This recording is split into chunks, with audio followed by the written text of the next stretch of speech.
How's everybody doing? Be your own SID. Huh? Be your own SID. I know. Well, thanks everybody for coming out. Obviously, everybody's aware it's a pretty big ball game tomorrow night, and our kids are excited. We're excited. It's going to be a great atmosphere. It's sold out, and it should be a really, really good basketball game, and we're looking forward to it. It should be a great challenge. That's easy. Jeff, how much do you think Muffet McGraw has brought up last year's games against you guys to her team? Well, I mean, most coaches, I mean, you might talk about it briefly, but last year's last year. It's nothing that we've talked about. We're a different team. They're a different team. You go back and look at film and say, okay, hey, what did we do that worked for us? What did they try and do? But it's you really focus on the task at hand. You really focus on what do we have to do? Because, like I said, we're different teams right now. What challenges do they present this year? How are they different from? Well, I mean, you add Brianna Turner back into the mix. She's just a great rim protector. She scores. She's a great athlete. It just gives them more depth. A player of the year in the league. I think it was Maisha's sophomore year. She may have been coach's pick for player of the year, and Brianna was the immediate pick for player of the year. So you've got a very talented player back. Michaela Vaughn's back. You've got a lot of depth for them now that they might not have had last year, but they're all very talented. So we're quite aware of what we have to do is we're going to have to play a great basketball game. We're going to have to be on point defensively. We're going to have to take care of the basketball, and we're going to have to figure out a way to rebound. Jeff, you like to talk about, I guess, one game not necessarily defining your season. I mean, you say that a lot before the Kentucky game, but a game like this, I mean, the obvious importance, the consequences. How do you say not stress where this program can go if they win this game? Well, it's one of those. If we can get beat by 30 and end up having a chance to win a national championship like Notre Dame did, I'll take that. I mean, I'll be happy to go up there and lose by 33 if we're able to reverse the script.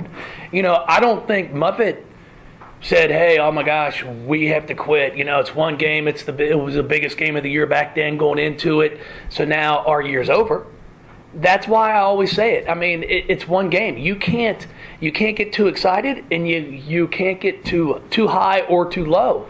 So you go into it. Do we want to win? Of course we do. I mean, do we understand the importance of this? If we're fortunate enough to win this game, then we'd have to come back on Sunday and win. And there's no easy games in our league right now. And we could have a shot at being ranked number one in the country. It's never been done. But that's not my ultimate goal in January. Our ultimate goal is to hopefully be able to win a national championship and in April, finish being ranked number one. But it's going to be a battle. I mean, there's no doubt. They're a very, very good basketball team. They're very well coached. They've got great players. We've got great players. Obviously, I'm sure their fans are going to be excited for the game. So it's going to be a ball game that we're going to have to be able to withstand some runs and then keep our composure at the same time. Jeff, since joining the ACC, this game has always been fun, but last year, now this year, this is really a rivalry. It's part of the women's college basketball landscape. What's it like to be a part of that? Well, it's fun. I mean, you can ask AC; she'll tell you. I mean, it's great to be able to know you're going into an environment where it's going to be a sold out crowd.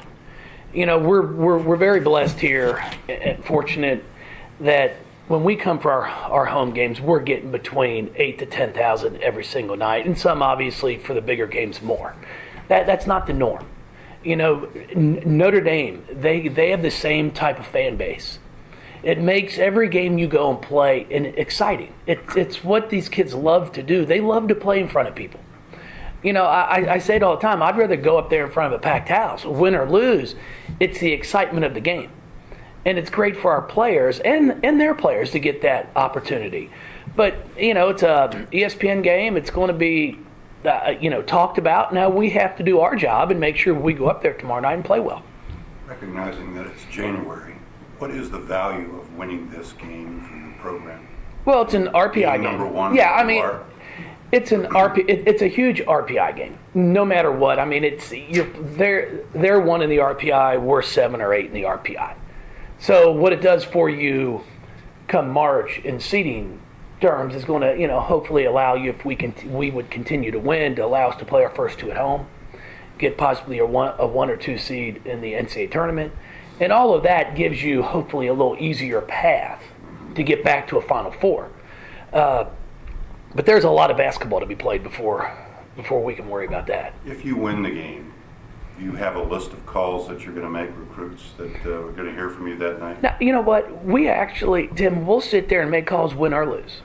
It really doesn't matter. I mean, I haven't seen one game change our recruiting in the terms of if you win 1, 4 kids commit. I've yet to have that happen, unfortunately. So we continue. That's kind of how we've done our recruiting. We stay consistent. We're just not calling kids when we win. When we get beat, we pick up the phone and call them too, because I think that's the important part of recruiting is the consistency and building relationships. It's not always good. I mean, there are tough times. So I want to make sure these recruits know that, hey, we are human and we're going to be here through the good and the bad. You guys have had a couple of close games, but for the most part, they've been one-sided. What has made you guys so difficult to beat? We're scoring the basketball. That's one thing that we have done extremely well this year. We're shooting close to 50% on the season. You go through and you just look at all of our players. I mean, thank you, sir. Jazz is shooting, I think, she's shooting 58. Bianca's shooting close to 60%. AC, her overall shooting percentage is 46. But like I tell people, what I like to do is figure out a kid's true shooting percentage. So she's made 31 threes. So I give it 1 more point. So that's 31, divide that by 2. So now you're at 15. So give her 15 more made baskets to figure out what her true 2-point percentage is. And now she's up in the 60s. And we're going to have to do that tomorrow night. You have to score. It's not going to be a 52-48 game against Notre Dame. They've got too many players that can score the basketball. Both times that we were able to win last year was because we were able to score, and we're going to have to do that tomorrow night. Jeff, Asia has, I think, 6 of her last 36 from 3. But while she's been in that slump, she's doing so many other things to affect the game.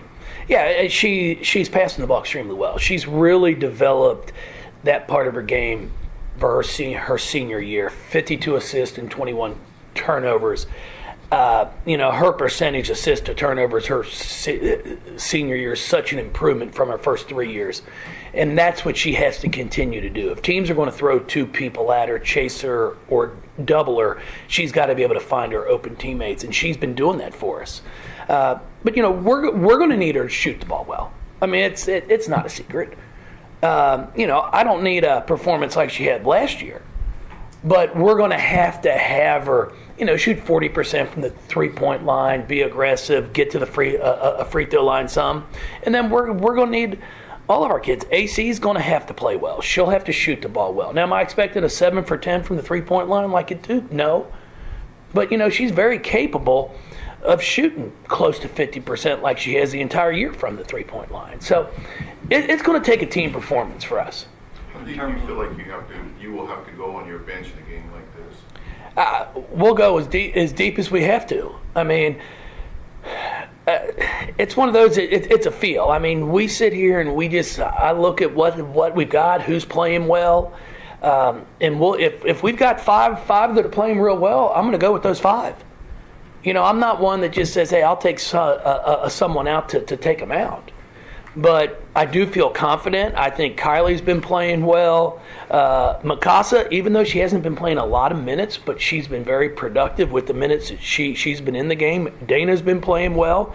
So we can go 8, 9, 10. I mean, just depending on what the needs are and how the game's going. How surprising or I guess how pleasing has that been to know that you can go that far on your bench, especially in a big game like this? Well, it's refreshing. It's nice to know that you've got players that I've got confidence to put in the game, and it's going to be good for all of them. I mean, I'm just telling you, like even at warm-ups. I mean, you walk out there and warm up, and it's a sold-out crowd. Your adrenaline gets going. So what we've got to make sure of, we can keep that adrenaline in check at the start of the game. You can't get too high and start going 100 miles an hour and then lose track of what we're supposed to be doing game plan wise. You mentioned the need to score, but also rebounding. Is their size probably the biggest concern going into this game? Well, I mean, it's not just their size. I mean, their guards rebound the ball extremely well. So they've got the size at all spots. You know, their guards, their post, but we've just got to make sure we put a body on people. You know, we've got to do everything we can to rebound the ball in front of us and not above us. You know, and if you watch a game tomorrow night, and if you see us jumping straight up, it's probably not going to be a good night for us. We have to keep people behind us and rebound in front, so we're jumping out to get it, so we can get a transition game going also. Do you for tomorrow night, you mentioned putting in perspective. Is there any, knowing that there will probably be more important games like this in March and in April, is there anything that you do? Will you hold off on certain plays or schemes or anything and hold them for later? Will you do anything like that? We're trying to win. You know, we're going to do everything we can to win. It's not something. I mean, we know we'll get a chance to play them possibly one more time in the conference tournament. You know, you do at times. If you're playing somebody twice during the regular season, once at home and once on the road, you might save something for when you get the opportunity to be back at home in front of your home crowd.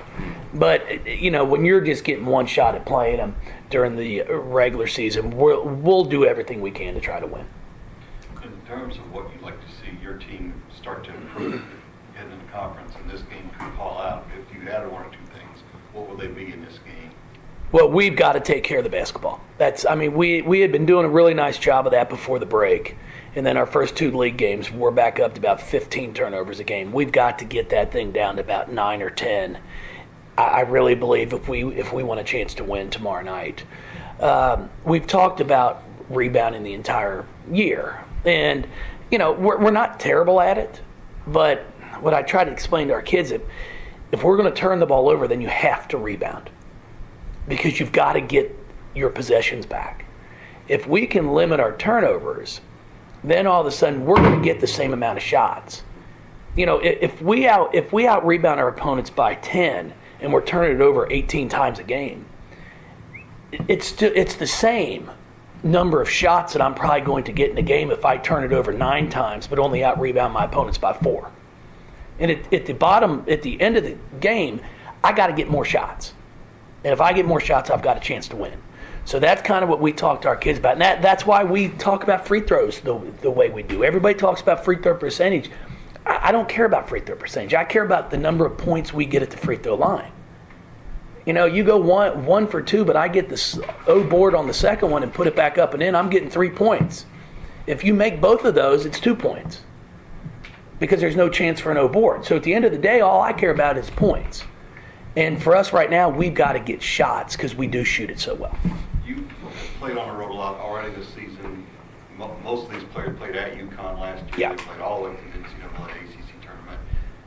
How nice is it that they know exactly kind of what they're stepping into? No, it's nice. It's nice. Now, our freshmen, it's going to be interesting to see how those 3 adjust to this because it's going to be the first time that we've been on the road in an environment like this. But for our returning players, it's really nice because they at least know what they're getting into. They know when you step up in there, it's going to be a great crowd. They're going to be loud. They're going to have to do a great job of communicating with each other because you're not just going to be able to hear me calling everything. You've got to repeat every call that's made. it's the small things. That's where you can't lose one possession because you forget to tell your teammate what we're supposed to be doing. I know it's hard to quantify, but from a freshman year to a senior year, have you had anybody that's improved in one area as much as AC has in her three? Because I don't think she made one. She didn't make now one. It looks so automatic at times. No, it is. I mean, it's dedication and hard work. It's really all it is. I've told her you don't get good at something by accident. And she put the time in. She still puts the time in every day after practice. She's in here at night. It's quite amazing. I mean, you're looking at a kid shooting 50% from the three-point line who did not. You're right. She did not make a three her entire freshman year. But I say it all the time. I go back to Angel when she sat there and told me her freshman year when she played for Tom, and she wasn't a great scorer. She wasn't a great shooter, and Tom said, "Hey, don't shoot it. Just rebound it and defend." And she told me, she's like, I took that to heart. It was probably the best thing a coach could have ever told her, because she goes, no coach is ever going to tell me I can't shoot again. And it was just because she wasn't a great shooter. So she got in the gym and worked on her game. She went from, I think, averaging 9 points or 10 her freshman year to 20-something her sophomore, junior, and senior year. As a 3-time All-American, just simply because she put the work in. And that's what AC's done. And it is remarkable, and it's fun, because when somebody puts that amount of time into something, it's nice to see them be able to see the rewards that you get back. But it wasn't something that just happened overnight. Confidence-wise, with a victory tomorrow night, I guess you beat UConn later this month. Knowing how strong they've been and your struggles against them, how do you feel about the long-term effect on the program, and knowing if they can beat one or both of those schools, especially when you get into the tournament? Well, I mean, if it's a long way off, but I mean, that's one of those that, sure, if we're able to do something like that, that's fantastic for our program. I mean, your confidence, what it can do can do for you. But and I'm not just saying it because I've been in this league for 6 years, I believe now, and I'm pretty honest with my players. When we go into a game, if I think, guys, we're going to win by 15 or 18, I'm just telling you right now. So you guys can make it how you want it. If you want it to be a 5-point game, that's fine. But if you play hard, we're going to do this. We've got a great game on Thursday, obviously, but I'm telling you, our game on Sunday against Georgia Tech is going to be a battle. They got 2 freshmen that we tried to get. They're as good as any 2 freshmen in our league. Our league has changed. The landscape of our league has changed. Boston College is 11-4, I think, right now. A team that I think won 7 games all last year. So we're past the point of where I can just sit here and go, okay, if we can beat Notre Dame, then we've got to worry about UConn. That's just not how it's been, and I say that all the time about our program. We're good because we respect everybody we play, and we understand we're not just going to step on the floor and beat somebody. It just doesn't happen for us. We won the ACC championship last year by a total of 8 points. That was a win over NC State, I think, by 1. I think Virginia Tech by 2, and Notre Dame by 5. I mean, it's eight total points to win 3 games. Those could have gone either way. We're not just stepping on the floor and beating somebody by 20. So, yeah, if we could figure out a way to win tomorrow night and then win out the rest of January, then we can talk. You can talk pretty well. I'll have a vodka tonic with you. I appreciate it, everybody. Thank you all. Who's coming up? Anybody making the trip up? All right, thank you. AC, are you coming? I hope I'm not. I'm not sure. I'll tell you after practice.